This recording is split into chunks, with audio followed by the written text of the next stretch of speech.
little bit of that. You did? A little bit. Did you see me at all? I saw you. The sound was down, but you were Why would you turn the sound very up? busy. I had a very busy last 2 weeks. You know, I also had a really busy weekend, and I ran into a few of your favorite people. Do you want me to tell you now or later? 30 minutes from now, she'll tell you who she ran into. Two of my nemesis. And one of your, like, you would have passed out. Fainted. Like, just, yes, from enjoyment at who I ran into this weekend. You run into a lot of famous people. I will say that. Let me just start with this. It was the All-Star game. And remember, last year's All-Star game was so bad, 192 to 182. It was embarrassing for the league. It was just garbage. And we've seen this before with All-Star games where leagues worry that they're becoming irrelevant. Well, the NBA All-Star game, you used to have it, and then you had the dunk contest, then you added stuff. Dunk contest is now kind of stale, and the skills competition is sort of stale. And so all you have left is the game, and last year it was awful. 192, 182, nobody played defense, nobody cared. And so the league had to create something new. LeBron, you and Steph Curry, you draft teams. That'll make it more interesting. Because they were worried the game was becoming completely irrelevant, completely embarrassing. So they literally had to go to a new format to save it. But the format did not save it yesterday. What saved it, because it was a really good last fourth quarter, was LeBron James. Yeah, LeBron James actually took the game seriously and played defense and was really intense. Watch this late game situation. It feels like the game matters. Neither club has shot well from three-point range. Now to 5 seconds.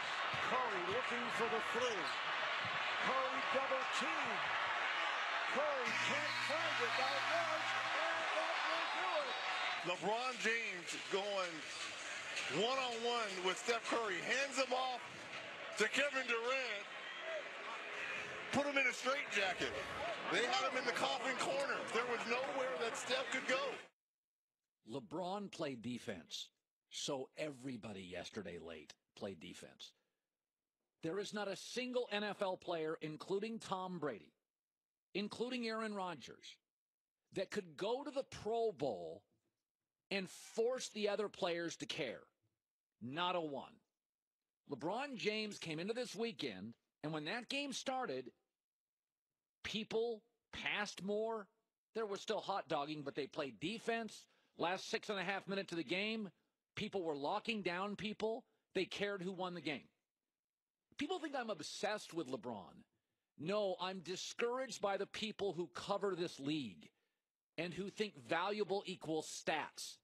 Westbrook's been to one final. He lost. Westbrook gets stats. Did he change the weekend? Did he save the game? Nah. In Los Angeles this weekend, what was the game about? Was it about James Harden? Because he's going to win this year's MVP. When James and LeBron were on the floor yesterday, who felt bigger? It doesn't matter if it's player mobility or talking politics or the All-Star game. Leaders are people that others follow. We look at Westbrook and go, wow, he's talented. We look at Harden and go, wow, he's talented. You don't follow Westbrook. You don't follow Harden. You follow LeBron. LeBron took the All-Star game seriously. Therefore, everybody late in the game yesterday did as well. I'm not obsessed with LeBron, but I have to remind people daily what valuable means. There are a lot of things in your life that may be expensive, but you could live without that watch. Could you live without transportation? You can live for 2 weeks without food. You can't last 3 days without water. Water's more valuable than food. This All-Star game was dead. This All-Star game was embarrassing. This All-Star game was DOA. The commissioner literally had to tweak it to save it. But that didn't save the game. What saved the game is the best player in the world who, by caring, created a culture for 2.5 to 3 hours that other millionaires also cared. Here's LeBron afterwards. I think the format was great. I think the fans did a great job of reacting to it in a very positive way.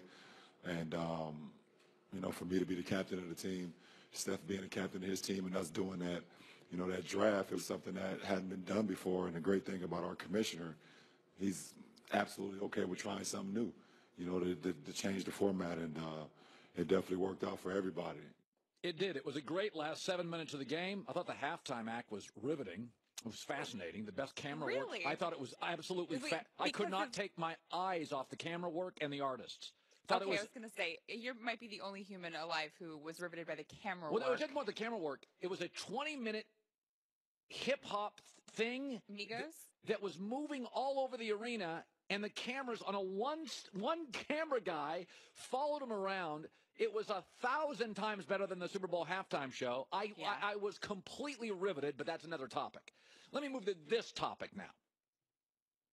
Kobe Bryant's an all-time great. He's an all-time great.